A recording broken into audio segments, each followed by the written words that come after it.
Quem pensa enriquece, por Napoleão Hill. Capítulo 8. Persistência. O esforço continuado necessário para induzir a fé. O oitavo passo em direção à riqueza. A persistência é fator essencial no procedimento de transformação do desejo em seu equivalente financeiro. A base da persistência é a força de vontade. Força de vontade e desejo, quando adequadamente combinados, formam uma dupla irresistível. Aqueles que acumulam grandes fortunas são frequentemente considerados frios ou mesmo rudes, mas nem sempre isso é verdade. O que fazem é somar força de vontade e persistência, usando a combinação como base de seu desejo para garantir a realização de seus objetivos. Henry Ford, por exemplo, criou a fama de rude e frio. A falsa impressão era fruto do hábito de seguir com persistência a execução de seus planos.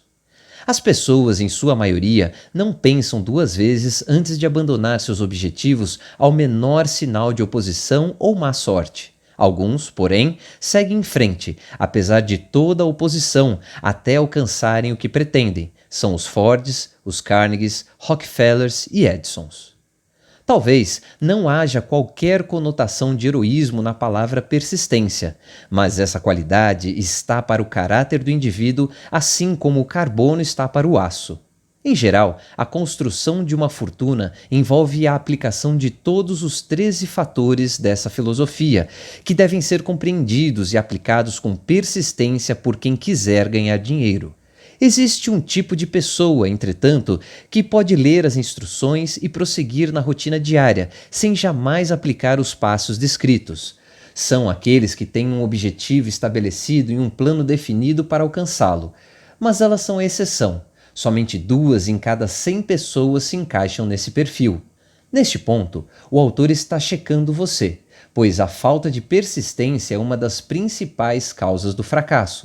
Além do mais, a experiência com milhares de pessoas prova que a falta de persistência é uma fraqueza comum a grande parte da humanidade, mas pode ser superada pelo esforço. O sucesso dessa empreitada depende inteiramente da intensidade do desejo de cada um. O ponto de partida de toda realização é o desejo. Não se esqueça disso. O desejo fraco traz resultados fracos, assim como pouco fogo produz pouco calor. Se perceber que lhe falta persistência, aumente o fogo que alimenta os seus desejos. Leia o livro até o fim e volte ao primeiro capítulo, começando imediatamente a executar as instruções que acompanham cada um dos 6 passos. O cuidado de dedicar ao cumprimento das instruções será uma indicação clara da intensidade do seu desejo de ganhar dinheiro. Se perceber em você uma certa indiferença, pode ter certeza de que ainda não adquiriu a consciência do dinheiro, indispensável a quem quer fazer fortuna. A fortuna vai em direção àqueles que possuem a mente preparada para atraí-la, assim como o rio corre para o mar. Neste livro podem ser encontrados todos os estímulos necessários para sintonizar qualquer mente normal com as vibrações que atrairão o objeto de desejo. Se a sua persistência estiver fraca, concentre a atenção nas instruções contidas no capítulo que trata do poder. Cerque-se de um grupo de mente mestra e, por meio da união de esforços, será possível desenvolver a persistência. Nos capítulos sobre autossugestão e mente subconsciente, encontram-se outras instruções para o desenvolvimento da persistência. Siga as instruções destacadas nesses capítulos até que o hábito transmita à sua mente subconsciente uma visão clara do objeto do seu desejo. A partir daí, a falta de persistência deixará de ser problema para você. A mente subconsciente trabalha sem parar, quer a pessoa esteja dormindo ou acordada. Esforços ocasionais de nada adiantam. Para obter resultados, aplique todas as regras até que se tornem um hábito. Não existe outra maneira de desenvolver a necessária consciência do dinheiro. A mesma lei que faz a pobreza ser atraída pela mente favorável a ela leva o dinheiro em direção à mente que foi deliberadamente preparada para atraí-lo. A consciência da pobreza ocupa de modo espontâneo a mente que não estiver ocupada pela consciência do dinheiro. A consciência da pobreza desenvolve-se mesmo sem a aplicação deliberada de hábitos favoráveis a ela. A consciência do dinheiro, ao contrário, precisa ser criada, a não ser que o indivíduo tenha nascido com ela. Entenda bem o significado do parágrafo anterior e você compreenderá a importância da persistência para a conquista da riqueza. Sem persistência, a derrota é certa, antes mesmo do começo. Com persistência, você vencerá. Se já teve um pesadelo, você vai entender o valor da persistência. Imagine-se na cama, naquele estado entre o sono e a vigília, com a sensação de estar sufocando. Você não consegue mover um só músculo, então percebe que tem de recuperar o controle do corpo. Com persistência e força de vontade, finalmente mexe os dedos de uma das mãos, depois o braço até erguê-lo. O processo se repete com o outro braço, então com uma perna e com a outra. Então, com força de vontade e um esforço supremo, você consegue recuperar o controle do sistema muscular e livrar-se do pesadelo, vencido passo a passo. Talvez seja preciso acordar da inércia mental através de um procedimento semelhante, começando devagar e apressando o ritmo aos poucos, até adquirir o controle completo da vontade. Seja persistente, por mais que tenha de mover-se lentamente no início. Com persistência, chega-se ao sucesso. Se fizer uma seleção cuidadosa do grupo que será sua mente mestra, poderá contar com pelo menos uma pessoa para ajudar no desenvolvimento da persistência. Alguns indivíduos que acumularam grandes fortunas e fizeram por necessidade, eram tão forçados pelas circunstâncias que tiveram de tornar-se persistentes. Nada substitui a persistência, nenhuma outra qualidade. Lembre-se disso e essa informação lhe servirá de alento, principalmente no início, quando as coisas parecerem mais lentas e difíceis. Aqueles que cultivam o hábito da persistência parecem ter um seguro contra o fracasso. Ainda que levem alguns tombos, sempre acabam chegando ao topo da escada. Às vezes, parece haver uma força oculta cuja missão é testar as pessoas, fazendo-as enfrentar todo tipo de experiência desencorajadora. Aquelas que se reergueram depois da derrota e tentam novamente, conseguem chegar aonde querem e ouvem o mundo dizer: "Bravo, sabia que você conseguiria." A força oculta não permite que alguém alcance uma grande realização sem passar pelo teste da persistência. Quem não passa no teste não conhece o sucesso. As pessoas que adotam a persistência são generosamente recompensadas, recebem o que desejam. E isso não é tudo, recebem algo infinitamente mais importante do que bens materiais: a certeza de que todo fracasso traz em si a semente de um benefício equivalente. Essa é uma regra sem exceção, e alguns sabem disso por experiência própria. São aqueles que se recusaram a aceitar a derrota como definitiva. Seus desejos são tão persistentemente aplicados que fazem a derrota finalmente transformar-se em vitória. Nós, que observamos a vida, vemos que muitos se deixaram abater sem se dar qualquer chance de recuperação. Alguns, porém, consideram cada revés como motivo para um esforço ainda mais intenso. Estes, felizmente, não aceitam que a vida ande em marcha ré.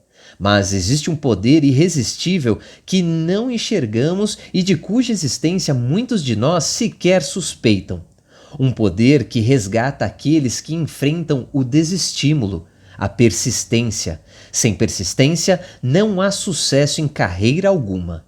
Nesses momentos, levanto os olhos do meu trabalho e vejo diante de mim, a menos de um quarteirão, a misteriosa Broadway, o cemitério das esperanças perdidas, o portal da oportunidade.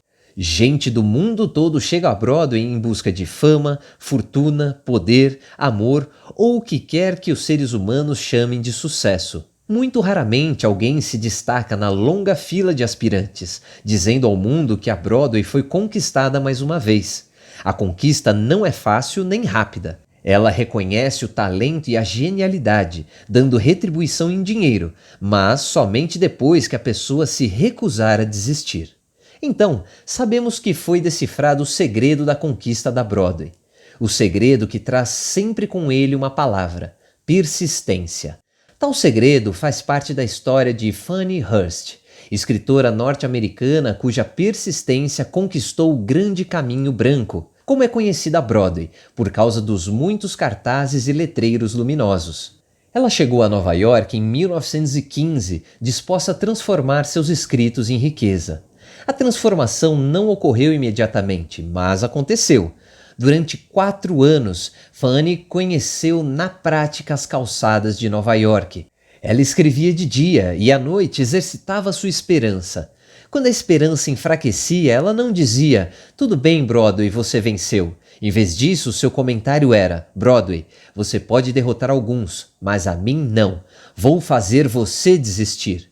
Um editor do The Saturday Evening Post rejeitou seu trabalho 36 vezes até que ela conseguiu romper essa barreira e publicar uma história. O escritor mediano, como os medianos de outros setores, teria desistido à primeira recusa. Fanny, porém, percorreu as calçadas da Broadway durante 4 anos ao som do não dos editores, porque estava determinada a vencer. Então, veio a recompensa. O feitiço se quebrara. A força oculta testou e aprovou Fanny Hurst. Daí por diante, os editores passaram a bater à sua porta. Ela mal tinha tempo de contar o dinheiro que ganhava. Então, o pessoal de cinema se interessou por seu trabalho. Great Luther lhe rendeu, além dos direitos autorais, $100.000, a maior quantia já paga até então pela adaptação de uma história ainda não publicada. Aí você tem uma breve descrição do que a persistência é capaz de fazer. Fanny Hurst não é exceção. Todo aquele que é dono de grande riqueza certamente aprendeu, primeiro, a persistir. A Broadway não nega um aperitivo a quem pedir, mas exige persistência dos que vão atrás do prato principal. A cantora Kate Smith diria amém ao ler isso. Durante anos, ela cantou de graça onde quer que houvesse um microfone disponível. A Broadway disse: "Venha me pegar se puder." Ela insistiu até que um dia a Broadway se cansou e desistiu. "Ah, de que adianta? Você não se dá por vencida? Então faça o seu preço e venha trabalhar." Kate fez o seu preço. O dinheiro chegou em abundância. Ela ganhava em uma semana mais do que a maioria das pessoas recebe em um ano inteiro. É verdade, vale a pena ser persistente. Eis aqui um fato encorajador, que traz em si uma mensagem de grande significância. Milhares de cantores tão bons quanto Kate Smith, ou até melhores do que ela, percorrem a Broadway de cima a baixo, procurando uma oportunidade sem qualquer sucesso. Inúmeros outros chegaram e partiram, alguns muito bons.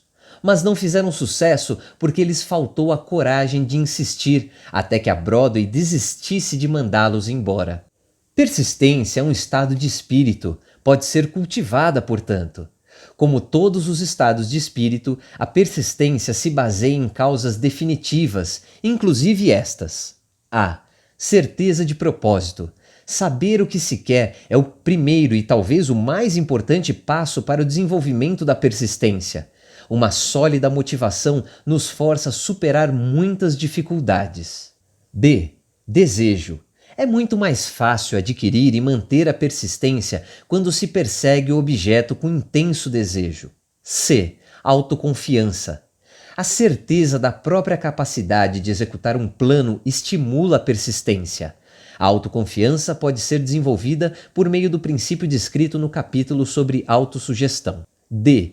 Precisão de planejamento. Planos bem organizados, ainda que fracos ou impraticáveis, estimulam a persistência. E. Conhecimento apurado. A certeza de um planejamento bem feito, baseado na experiência ou na observação, estimula a persistência. Supor, em vez de saber, destrói a persistência. F. Cooperação. Cooperação harmoniosa, solidariedade e compreensão favorecem a persistência. G. Força de vontade. O hábito de concentrar o pensamento nos planos para a realização de um propósito definido leva à persistência. H. Hábito. A persistência é resultado direto do hábito. A mente se alimenta das experiências diárias que absorve, tornando-se parte delas. O medo, o pior dos inimigos, pode ser efetivamente curado pela repetição forçada de atos de coragem. Quem foi à guerra sabe disso. Antes de deixar esse assunto, analise o quanto você é persistente. Identifique os aspectos em que lhe falta essa qualidade. Avalie-se corajosamente, ponto por ponto, e veja quais são as suas falhas em cada um dos 8 fatores da persistência. Os resultados podem levar você a se conhecer bem melhor. Sintomas da falta de persistência. Vamos ver agora os verdadeiros inimigos que se colocam entre você e as grandes realizações. Aqui estão não apenas os sintomas indicativos de pouca persistência, mas também as causas subconscientes profundamente arraigadas. Se você realmente quer se conhecer e saber o que é capaz de fazer, estude a lista com cuidado e encare o que descobrir a seu respeito. Essas fraquezas devem ser superadas por quem quiser acumular riqueza. 1. Falhe em reconhecer ou definir exatamente o que deseja. 2. Procrastinação, com ou sem motivo, em geral com base em grande variedade de álibis e desculpas. 3. Falta de interesse em adquirir conhecimento especializado. 4. Indecisão, hábito de passar a bola em todas as ocasiões, em vez de encarar a situação, também com o apoio de álibis. 5. Hábito de apresentar desculpas em vez de elaborar planos bem definidos para a solução de problemas. 6. Presunção. Os recursos para melhorar essa característica são poucos, não há esperança para os presunçosos. 7. Indiferença. Reflete-se em geral na tendência a acomodar-se, em vez de enfrentar e vencer os opositores. 8. Hábito de responsabilizar os outros pelos próprios erros e aceitar circunstâncias hostis, considerando-as inevitáveis. 9. Fraqueza de vontade, em razão do pouco caso na escolha dos motivos que levam à ação. 10. Propensão a, ou até ansiedade para, desistir ao primeiro sinal de dificuldade, com base em um ou mais dos 6 medos básicos descritos num capítulo adiante. 11. Falta de planos organizados por escrito, de modo que possam ser mais bem analisados. 12. Hábito de deixar de experimentar novas ideias ou de aproveitar as oportunidades que se apresentam. 13. Esperar em vez de querer. 14. Hábito de comprometer-se com a pobreza em vez de apontar para a riqueza. Ausência generalizada de ambição de ser, fazer e possuir. 15. Usar de todo tipo de expediente para conseguir riqueza, tentando receber sem dar, mais ou menos na mesma medida, o que geralmente se reflete como o hábito de apostar e na ânsia de obter vantagens. 16. Medo de críticas. Deixar de planejar e executar por medo do que os outros possam pensar ou dizer. Esse inimigo encabeça a lista, pois em geral esconde-se na mente subconsciente, onde sua presença não é reconhecida. Veja os 6 medos básicos. Vamos examinar alguns sintomas do medo de críticas. Por causa desse medo, a maioria das pessoas permite que a família, os amigos e até desconhecidos influenciem seu modo de viver.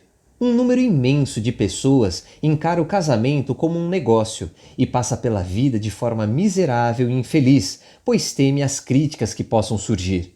Qualquer um que já passou por isso sabe o terrível dano que causa, destruindo a ambição, a autoconfiança e o desejo de realização.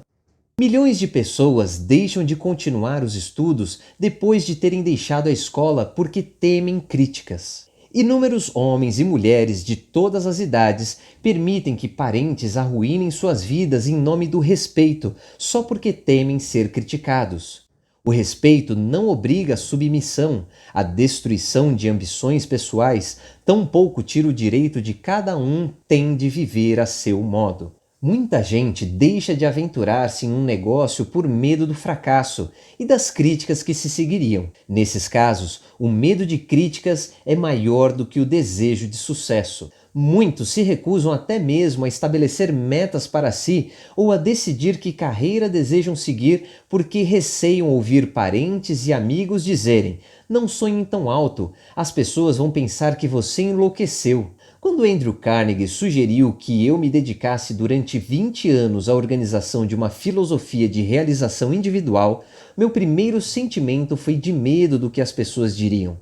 A sugestão estabelecida para mim, uma meta muito mais ambiciosa do que eu jamais imaginara. Com a rapidez de um raio, minha mente começou a criar álibis e desculpas, todas originadas do medo de críticas. Algo dentro de mim dizia: você não vai conseguir, é uma tarefa grandiosa que exige tempo, e que sua família vai pensar? De que vai viver? Se ninguém até hoje organizou uma filosofia de sucesso, que direito tem você de acreditar que vai conseguir?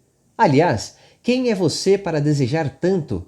Lembre-se da sua origem humilde. O que sabe de filosofia? Vão achar que está louco. Por que ninguém fez isso antes? Essas e muitas outras perguntas passaram pela minha cabeça, chamando minha atenção.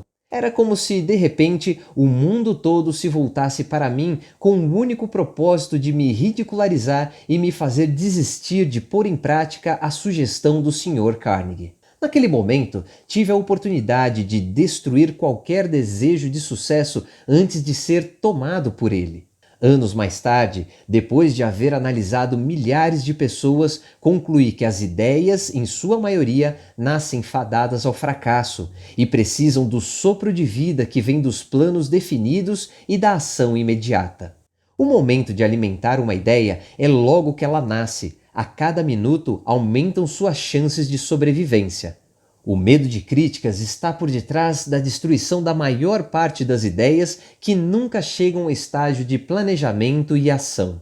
Muitos acreditam que o sucesso material seja resultado de oportunidades favoráveis. A crença tem algum fundamento, mas aqueles que se colocam em total dependência da sorte quase sempre se desapontam, por desprezarem outro fator importante para a certeza do sucesso, a noção de que as oportunidades favoráveis podem ser encomendadas. Na época da depressão, o comediante W.C. Fields perdeu todo o dinheiro que possuía e viu-se sem trabalho, já que o teatro de vaudeville, seu ganha-pão, deixou de existir.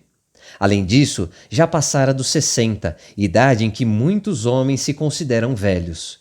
Sua vontade de voltar a atuar era tanta que se ofereceu para trabalhar de graça em um novo campo, o cinema. Para complicar ainda mais a situação, ele caiu e machucou o pescoço. Outros em seu lugar desistiriam, mas Fields era persistente. Sabia que, se insistisse, as oportunidades viriam, mais cedo ou mais tarde. E vieram mesmo, mas não por acaso. A atriz Marie Dressler também já se aproximava dos 60 quando perdeu tudo, mas perseguiu e agarrou as oportunidades. Sua persistência lhe valeu um incrível sucesso em uma fase da vida em que a maioria deixa de ambicionar o que quer que seja. O famoso cantor e apresentador Ed Cantor perdeu todo o seu dinheiro na quebra da Bolsa de Nova York em 1929, mas não perdeu a coragem nem a persistência. Explorando essas duas qualidades e mais a fisionomia marcante de olhos proeminentes, chegou a ganhar $10.000 por semana. Na verdade, com persistência é possível chegar ao sucesso, ainda que sem muitas outras qualidades. A única oportunidade em que podemos confiar é aquela que construímos por meio da persistência. E o ponto de partida é a definição do propósito. Faça uma experiência. Pergunte às primeiras 100 pessoas que encontrar o que mais desejam na vida. Provavelmente, 98% delas não saberão responder. Se você insistir para que deem uma resposta, alguns dirão segurança, muitos dirão dinheiro, poucos dirão felicidade, outros fama e poder, outros ainda reconhecimento social, bem-estar, talento para o canto, a dança ou a literatura.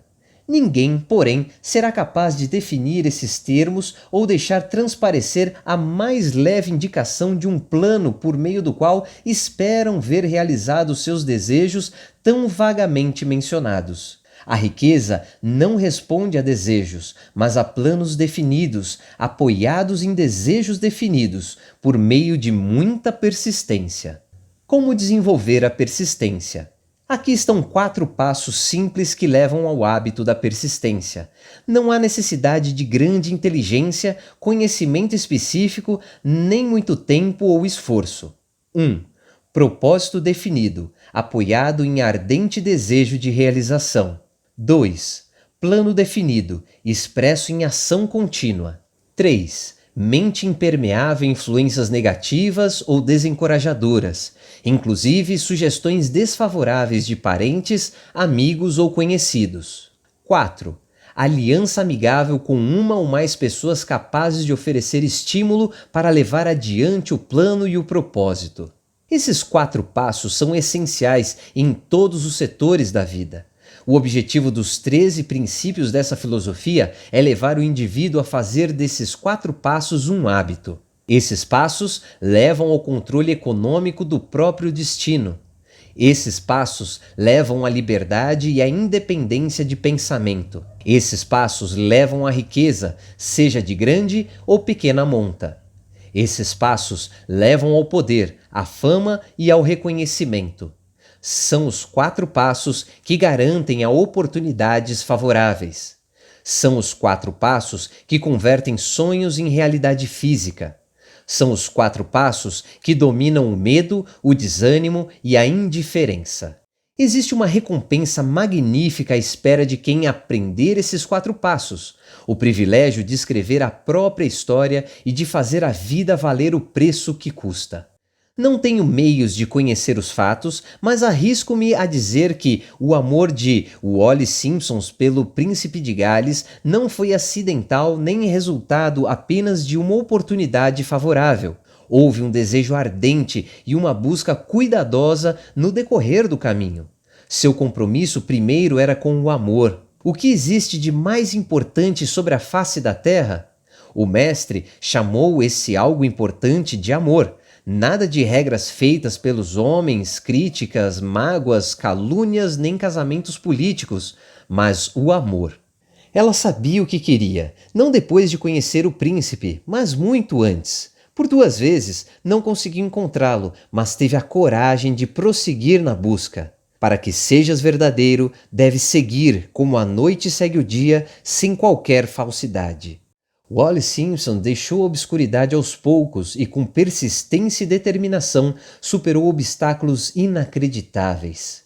Qualquer que seja a sua opinião sobre Wallis e sobre o rei que, em nome do amor, abriu mão da coroa britânica, temos de reconhecer nela um exemplo extraordinário de persistência, uma mestra em autodeterminação com quem o mundo tem muito a aprender. Pense em Wallis Simpson como alguém que sabia o que queria e, para conseguir isso, abalou o maior reino da Terra.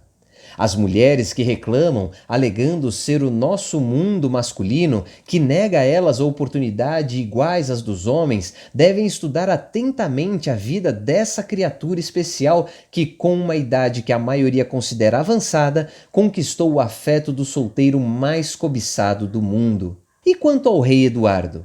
Que lição podemos tirar de seu papel nesse drama? Teria ele pago um preço alto demais pelo amor da mulher que escolheu? Somente ele poderia responder. A nós resta apenas conjecturar. Pelo que se sabe, não foi por opção que o príncipe veio ao mundo, nascendo em meio à riqueza.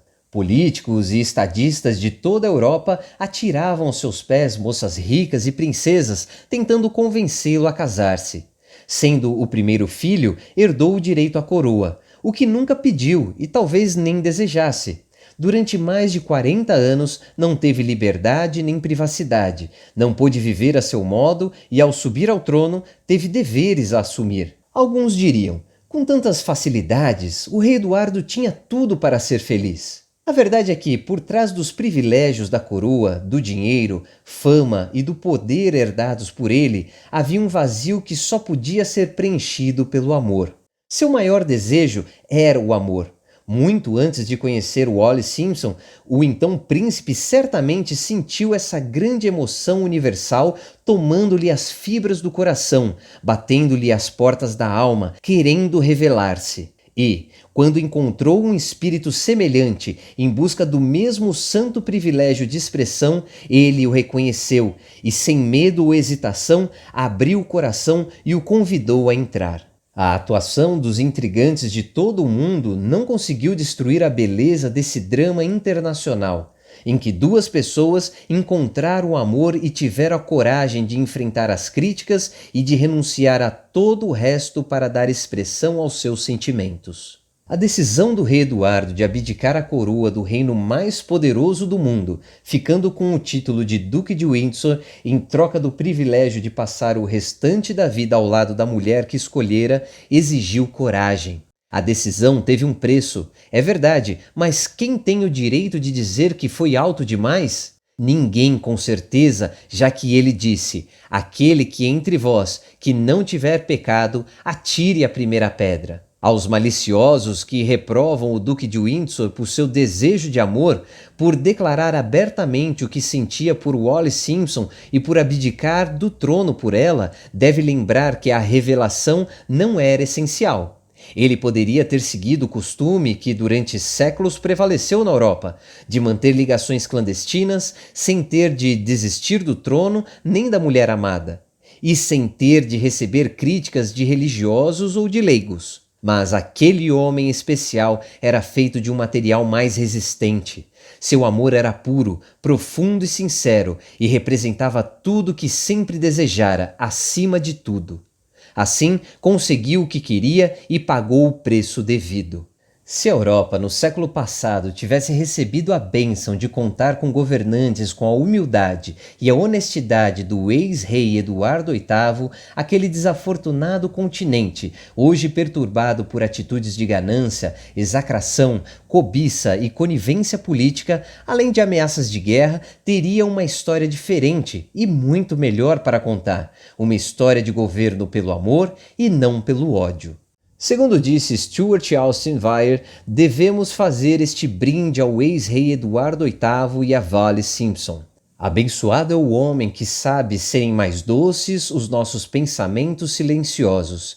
Abençoado é o homem que, das mais escuras profundezas, consegue enxergar a figura luminosa do amor e que canta ao vê-la, e que, cantando, diz: muito mais doce que as canções são os pensamentos que tenho por ti. Com essas palavras, prestamos homenagem a duas pessoas que, mais do que quaisquer outras nos tempos modernos, foram vítimas de críticas e insultos simplesmente porque descobriram o maior tesouro da vida e o reivindicaram. Em todo o mundo, ecoam aplausos ao Duque de Windsor e ao Wallis Simpson por sua persistência na busca pela maior recompensa que a vida pode oferecer. Todos nós só temos a lucrar ao seguir seu exemplo, buscando o que queremos na vida. Que poder místico é esse que dá aos persistentes a capacidade de vencer os obstáculos? Será que, com a persistência, o cérebro é dotado de atividade química, mental ou espiritual que permite acesso a forças sobrenaturais? Será que a inteligência infinita se põe ao lado daquele que continua lutando contra o mundo inteiro, mesmo depois de perdida a batalha? Essas e muitas outras perguntas semelhantes me vêm à mente quando penso em homens como Henry Ford, que começou do nada e construiu um império industrial de proporções gigantescas, munido apenas de persistência. Ou em Thomas A. Edison, que, tendo frequentado a escola durante 3 meses apenas, tornou-se o maior inventor do mundo e converteu a persistência no fonógrafo, no projetor de filmes e na lâmpada incandescente, para não falar em dezenas de outras invenções úteis. Passei longos anos analisando a trajetória de Ford e Edison, tendo assim o privilégio de conhecê-los melhor e falar deles com segurança. Assim, posso dizer que não encontrei em qualquer dos dois outra qualidade a não ser a persistência que pudesse ser a fonte de suas estupendas realizações. Quem fizer um estudo imparcial de profetas, filósofos, místicos e líderes religiosos do passado vai chegar à inevitável conclusão de que persistência, concentração de esforços e definição de propósito foram as bases principais de suas realizações. Considere, por exemplo, a estranha e fascinante história de Maomé. Analise sua história, compare-o com grandes realizadores da era moderna da indústria e das finanças e observe como todos têm um incrível traço em comum: persistência. Se você tem real interesse em estudar a estranha força que potencializa a persistência, leia a biografia de Maomé. em especial aquela de autoria de Esad Bey. Essa breve resenha, escrita por Thomas Sugri e publicada no Herald Tribune, serve de aperitivo ao raro prazer de que desfrutarão aqueles que lerem a história completa de um dos mais belos exemplos do poder da persistência que a humanidade já conheceu. O Último Grande Profeta, escrito por Thomas Sugri. Maomé foi um profeta, mas nunca operou qualquer milagre. Não era um místico, não tinha escolaridade formal e só começou a cumprir sua missão aos 40 anos. Quando anunciou ser um mensageiro de Deus que trazia a palavra da religião verdadeira, foi ridicularizado e taxado de lunático. Crianças o perseguiam e mulheres lhe atiravam lixo.